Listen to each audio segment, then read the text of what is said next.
नमस्कार साथियों, स्वागत है आप सभी एस्पिरेंट्स का इस आइकॉनिक एस्पिरेंट्स पे। साथी कैसे हैं आप लोग? आशा करता हूं कि आप सभी अच्छे होंगे और अपने तैयारी को बहुत ही अच्छे ढंग से कर रहे होंगे। साथी जो आपका आज का ये क्लास है बहुत इंपॉर्टेंट क्लास है। जितने भी बिहार से संबंधित इंपॉर्टेंट प्रश्न हैं, सारा का सारा इंपॉर्टेंट क्वेश्चन हम आपके लिए लेकर आए हैं, जो कि लगातार बीपीएससी में पूछे जा रहे हैं ये प्रश्न है। तो साथी यह क्लास को आप लोग पूरा देखिएगा और आप सभी से रिक्वेस्ट है कि क्लास में आप जितना मैं प्रश्न करवा रहा हूँ कोशिश कीजिएगा कि आप लोग भी इस सीरीज में अपना आंसर को लगाते चलेंगे, क्योंकि साथी यहाँ पे एक प्रकार का ये टेस्ट सीरीज के रूप में है। तो कोशिश कीजिएगा कि आप भी अधिक से अधिक आंसर को सही करते चलें, कमेंट बॉक्स में बताते चलें। ठीक है, सबसे पहला प्रश्न यहाँ पे ध्यान दीजिएगा, आपके समक्ष है। कह रहा है बिहार के दीदारगंज से प्राप्त यक्ष एवं यक्षिणी की मूर्ति किस कला से संबंधित है? बहुत इंपॉर्टेंट प्रश्न है और यकीन मानिए साथी आपका बीपीएससी में लगातार यह प्रश्न पूछे जा रहे हैं। ठीक है, तो इसका राइट आंसर क्या होगा आप लोग जल्दी बताइएगा। क्या वह पालकालीन कला होगा, गुप्तकालीन कला होगा, मौर्यकालीन कला होगा या फिर शुंगकालीन कला होगा? जल्दी से आप लोग इसको आंसर करते चलिएगा। इसका राइट आंसर होगा साथी क्या कि मौर्यकालीन कला होगा। ठीक है, बिहार के दीदारगंज से प्राप्त यक्ष एवं यक्षिणी की जो मूर्ति है या किस कला से संबंधित है? तो यह याद रखेंगे मौर्य कला से संबंधित है। ठीक है, चलिए आगे हम बात करते हैं। तो नेक्स्ट क्वेश्चन आपका कहता है संगू कला के उत्कृष्ट नमूने बिहार के किस स्थान से प्राप्त होते हैं? बहुत इंपॉर्टेंट प्रश्न है साथी, सारा का सारा इंपॉर्टेंट आज का यह क्लास है। आप सभी से रिक्वेस्ट है कि क्लास को पूरा देखिएगा। अगर आए तो कमेंट बॉक्स में आप अपना आंसर देंगे,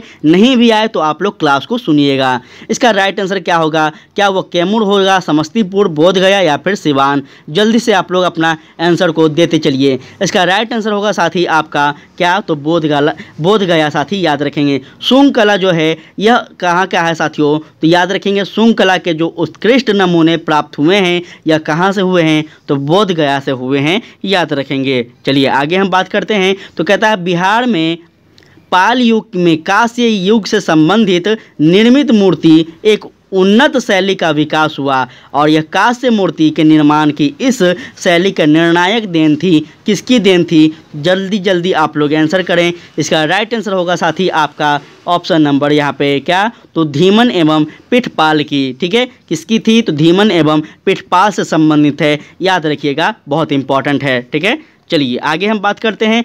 क्वेश्चन का लेवल कैसा है आप लोग ज़रूर बताएंगे, ताकि हम आगे भी आपको ऐसे ऐसे प्रश्न करवाते रहेंगे। अभी लगातार आपका हम साथी प्रैक्टिस सेट जो है वह प्रैक्टिस सेट चला रहा है और साथ में आपका क्लास 6 1 to 5 + 6 to आपका 10 जो है एनसीईआरटी और एससीईआरटी इसका भी आपका क्लास चल रहा है और साथ में हम आपका यह क्लास लेकर आए हैं। तो लगातार इस चैनल पे आपको क्लासेस देखने को मिल रहा है। आपके सिलेबस से जितना भी जो सिलेबस में है आपका भी क्लास चल रहा है साथी। ठीक है, क्योंकि आपका अब बस 1 महीना बच गया है, इसलिए हम लगातार 3-4 क्लास आपको लेकर अपलोड कर रहे हैं, ताकि आप लोगों को जल्द से जल्द आपका सिलेबस कवर हो सके। ठीक है, तो थोड़ा सा आप लोग सेशन में बने रहेंगे, अच्छा लगे तो शेयर करते चलिएगा। ध्यान दीजिएगा, कहता है पालकालीन चित्रकला का भित्ति चित्र के रूप में कहाँ से प्राप्त हुआ है? बहुत इंपॉर्टेंट है, ध्यान दीजिएगा। पालकालीन चित्रकला का भित्ति चित्र के रूप में कहाँ से प्राप्त हुआ है? साथी जल्दी से बताइए यह कहाँ से प्राप्त हुआ है? तो याद रखेंगे ये सारे अपने बिहार से संबंधित है और आप सभी को यह पता होना चाहिए कि बिहार के आप शिक्षक बनने वाले हैं, तो ये सभी बात आपको पता होना चाहिए। यह कहाँ से प्राप्त हुआ है? तो याद रखेंगे साथी यह आपका नालंदा से प्राप्त हुआ है। कहाँ से? नालंदा से प्राप्त हुआ है। चलिए आगे कहता है आपका कि मिथिला के प्रख्यात कवि विद्यापति ने किस राग का सृजन किया था? साथ ही आप सभी को पता होगा कि विद्यापति जो थे यह मिथिलांचल क्षेत्र के रहने वाले थे और इनका पूछा जा रहा है आपका कि किस राग का सृजन हुआ है? बताइए आप लोग जल्दी से इसका आंसर। तो याद रखेंगे साथी क्या हो जाएगा? नचारी। ठीक है, ऑप्शन नंबर सी इसका राइट आंसर हो जाएगा। ठीक है, चलिए बढ़ते हैं हम आगे। तो कहता है बिहार में मुगल स्थापत्य कला का सर्वश्रेष्ठ उदाहरण है, कौन सा है?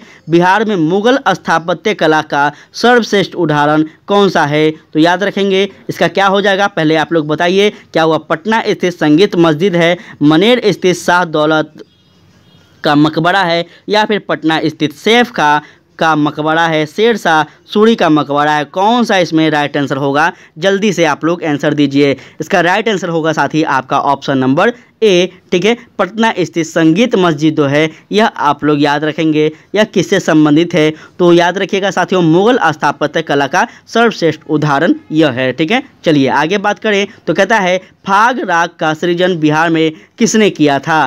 फाग राग का सृजन बिहार में किसने किया था? तो यहाँ पे आप सभी यहाँ पे ध्यान दीजिएगा, थोड़ा सा क्लियर होने दीजिए। यहाँ पे सही आंसर इसका क्या होगा?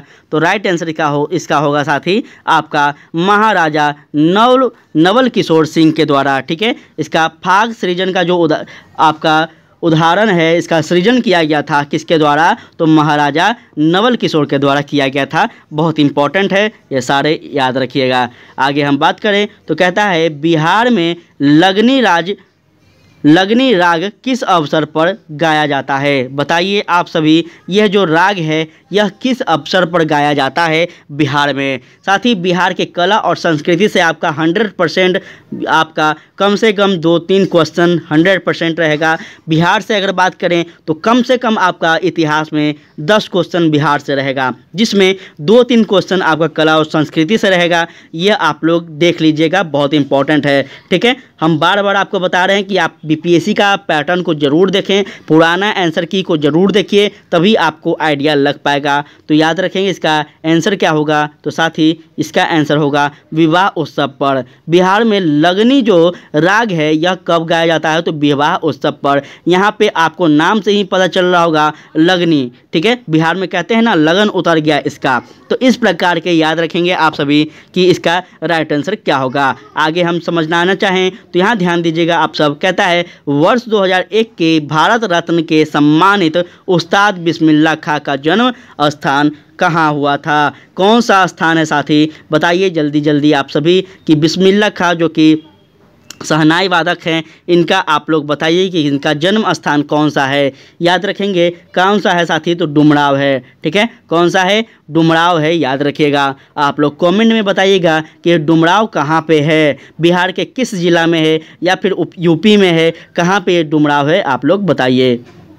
आगे बात करें तो कहता है बिस्मिल्लाह खां कौन सा वाद्य यंत्र से बजाए जाते थे? साथ ही बिस्मिल्लाह खां जो है कौन सा वाद्य यंत्र बजाते थे? बताइए। अभी जस्ट हम बता दिए हैं आपको ऊपर वाला क्लास सेक्शन में कि बिस्मिल्लाह खां जो थे यह शहनाई वादक थे, और शहनाई के क्षेत्र में बिस्मिल्लाह खां को पितामह का उपाधि दिया जाता है, यह भी आप लोग याद रखिएगा। आगे हम बात करें तो कहता है बिहार में प्रचलित संगीत में निम्नलिखित में से कौन सा राग नहीं गाया जाता है? जल्दी से इसका आंसर कीजिए आप सभी। इसका राइट आंसर क्या होगा? तो याद रखेंगे साथी क्या हो जाएगा? मल्हार, ठीक है। बिहार में प्रचलित संगीत है जो कि निम्नलिखित में से कौन सा राग नहीं गाया जाता, यह पूछा जा रहा है। तो याद रखेंगे मल्हार जो राग है यह बिहार में नहीं गाया जाता है साथी, याद रखिएगा। कहता है संत शरफुद्दीन यादगामनेरी का मकबरा किस जिला में स्थित है? इसका राइट आंसर अगर बात करें हम तो याद रखेंगे यह आपका पटना में स्थित है साथी,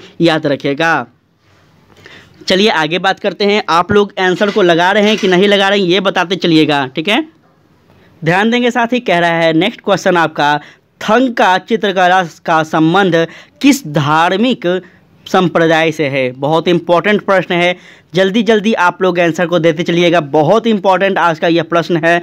साथ ही याद रखेंगे इसका राइट आंसर क्या होगा? तो याद रखिएगा आप सभी, इसका राइट आंसर हो जाएगा आपका बौद्ध धर्म से क्या है? बौद्ध धर्म से संबंधित है, इसको याद रखेंगे, ठीक है। काफ़ी इंपॉर्टेंट यह सब भी प्रश्न है, और याद रखिएगा बीपीएससी का बहुत फेवरेट प्रश्न है बौद्ध धर्म, आपका मौर्य साम्राज्य, ये सभी, ठीक है। तो इसको अच्छे ढंग से आप लोग तैयार कर लीजिएगा।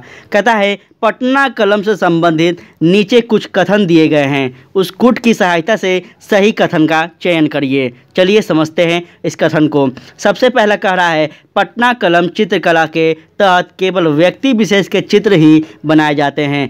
पहला कथन ये है, ध्यान दीजिएगा। उसके बाद हम बात करें तो नेक्स्ट कथन यहाँ ध्यान दीजिएगा आप सभी।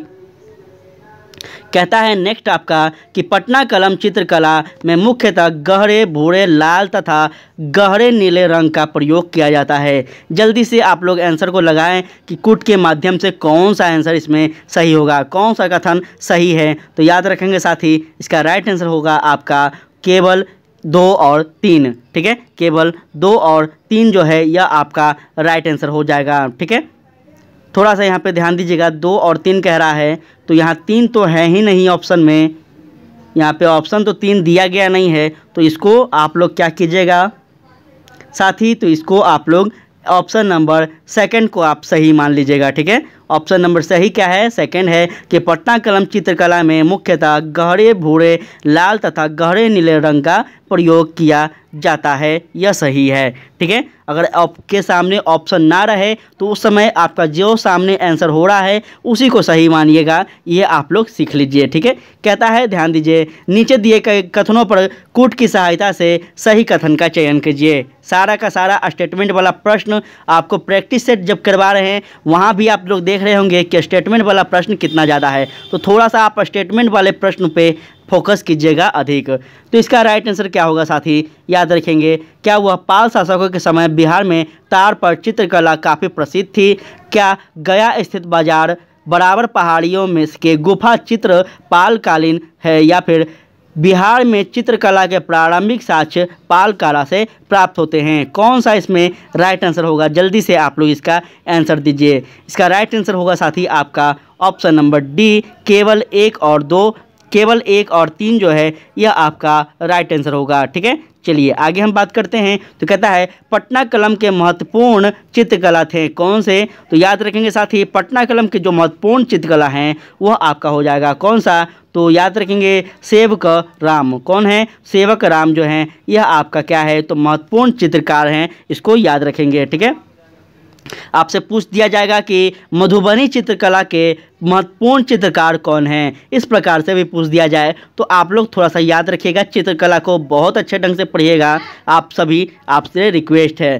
कहता है पटना कलम शैली से संबंधित चित्रकार कौन कौन है इसमें, बताइए जल्दी से आप लोग। अभी हम वहाँ पे बताएं ऊपर से, आप लोग इसमें बताइए कि अब पटना कलम शैली से संबंधित महत्वपूर्ण चित्रकार इसमें कौन कौन हैं। साथ ही हम अगर बात करें तो याद रखेंगे आपका इसमें उपयुक्त में से सभी हो जाएंगे, ठीक है। हुलास लाल, जय रामदास, शिव दयाल एवं ईश्वरी प्रसाद, ये सभी जो व्यक्ति हैं यह पटना कलम शैली से संबंधित चित्रकार हैं, इसको आप लोग याद रखेंगे। आगे बात करें तो कहता है पटना कलम चित्रकला शैली संबंधित है किससे? तो याद रखेगा साथी, इसका राइट आंसर होगा आपका किससे, तो परवर्तीय मुगल काल से संबंधित है, ठीक है।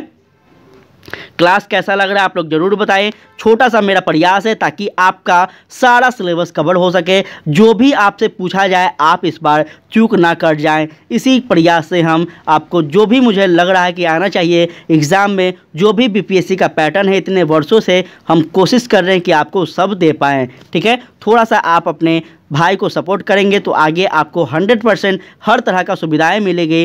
थोड़ा सा आप लोग पेशेंस बनाए रखें और सेशन को शेयर करते चलिए।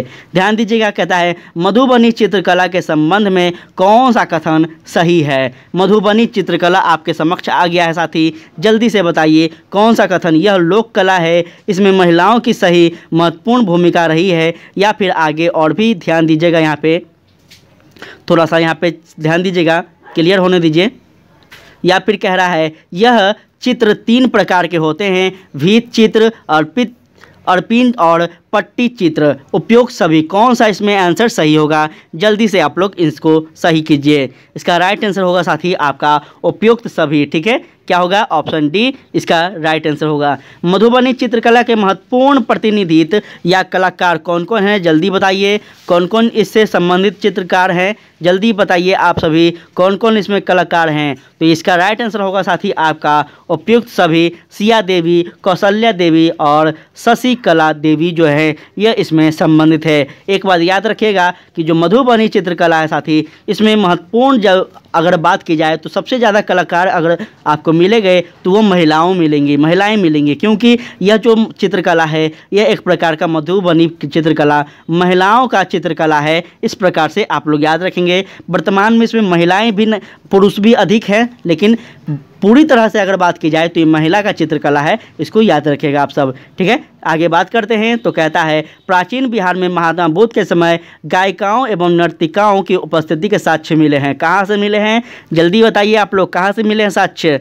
तो इसका राइट आंसर होगा साथी आपका उपयुक्त दोनों स्थान से, मतलब राजगीर से मिले हैं और वैशाली से, दोनों जगह से मिले हैं। किसका? तो गायिका का और नर्तकी का, मतलब डांसर का। ठीक है, चलिए नेक्स्ट अगर बात करते हैं तो कहता है पटना कलेक्ट्री और पटना कॉलेज के भवन किस शैली से प्रवाहित है। बहुत इंपॉर्टेंट प्रश्न है। देखिए लेवल देखिए प्रश्नों का। अब ये प्रश्न आपसे ना पूछे तो क्या पूछेगा। पटना कलेक्ट्री आप सभी लोग देखे होंगे, साथ ही पटना कलेक्ट्री जो है, उसके बाद आपका पटना कॉलेज कह रहा है पटना कॉलेज का जो भवन है या से ये जो है किस शैली से प्रवाहित है। तो याद रखेंगे साथी, इसका राइट आंसर हो जाएगा आपका क्या, इसका राइट आंसर हो जाएगा आपका साथी हॉलैंड। ठीक है, जो कि डच में है, डच है, हॉलैंड को डच ही कहते हैं।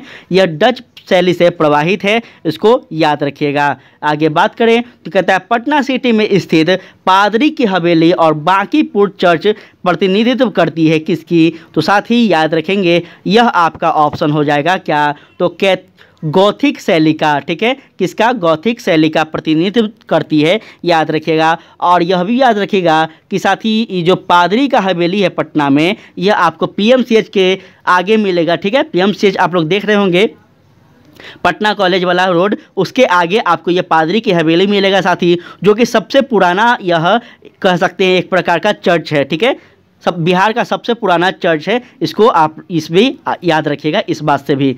आगे हम बात करें तो कहता है पटना में स्थित राजभवन, मुख्य सचिवालय तथा उच्च न्यायालय की इमारत किस शैली से प्रवाहित है। जल्दी से आप लोग इसका आंसर कीजिए।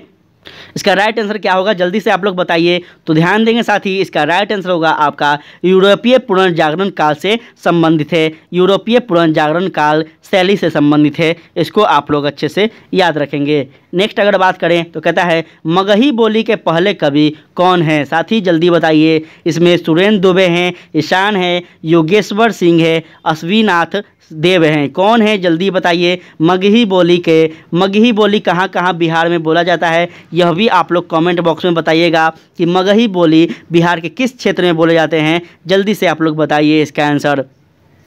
इसका आंसर होगा साथ ही आपका क्या, तो याद रखेंगे ईशान हो जाएंगे। ठीक है, मगही बोली के पहले कवि जो थे वह कौन थे, तो ईशान थे, याद रखिएगा। आगे बात करें तो यहाँ ध्यान दीजिएगा, थोड़ा सा यहाँ क्लियर होने दीजिए।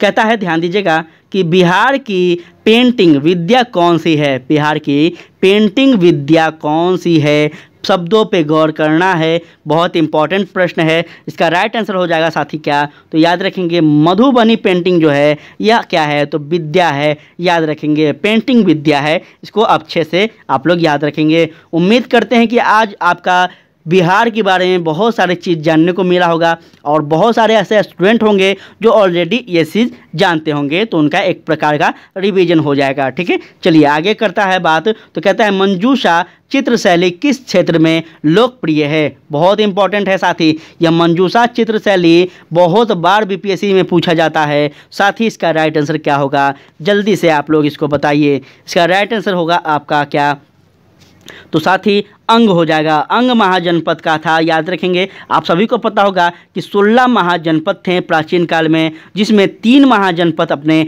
बिहार में ही थे। यह भी आपको बताना है कौन कौन से महाजनपद बिहार में थे। ठीक है, चलिए आगे हम बात करें। बहुत सारा हम आपको होमवर्क दे रहे हैं, आप लोग कमेंट बॉक्स में ज़रूर बताया करिए। आप लोग सर्च करने से पढ़ने से शायद भागते हैं, इसलिए आप आंसर को नहीं बताते हैं। ठीक है, होमवर्क देने का मतलब ये होता है कि आप एक क्वेश्चन को रिसर्च करिएगा तो 1 नंबर आपका वहाँ कम से कम फिक्स होगा। ठीक है, 1 नंबर उस क्वेश्चन में आप मजबूत होंगे, इसलिए हम आपको 1-2 होमवर्क के रूप में देते हैं।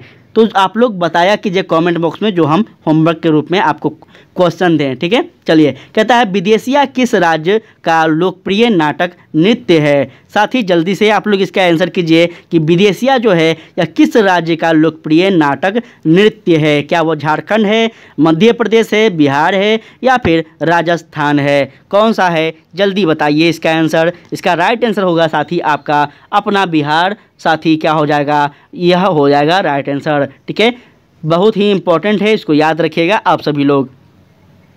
जट जाटिन लोक नाट्य नृत्य कहाँ प्रसिद्ध है? बहुत इंपॉर्टेंट है, बहुत ही ज़्यादा। साथ ही यह जो है कहाँ है, तो याद रखेंगे यह जट जाटिन लोक नृत्य जो है यह अपने बिहार का है। अगर आपसे पूछ देगा कि अपने बिहार का लोक नृत्य के बारे में बताइए, तो आप क्या बताइएगा? कितना लोक नृत्य है अपने बिहार का, यह आपको जानकारी होना चाहिए। ठीक है, ये सभी बात आप लोग को जानकारी होना चाहिए। बिहार के किस विद्वान को मैथिली कोकिल कहा जाता है? जल्दी बताइए। क्या वह फणीश्वर नाथ रेणु हैं, भिखारी ठाकुर हैं, विद्यापति हैं, या फिर मंडन मिश्र हैं? कौन है? जल्दी बताइए साथी।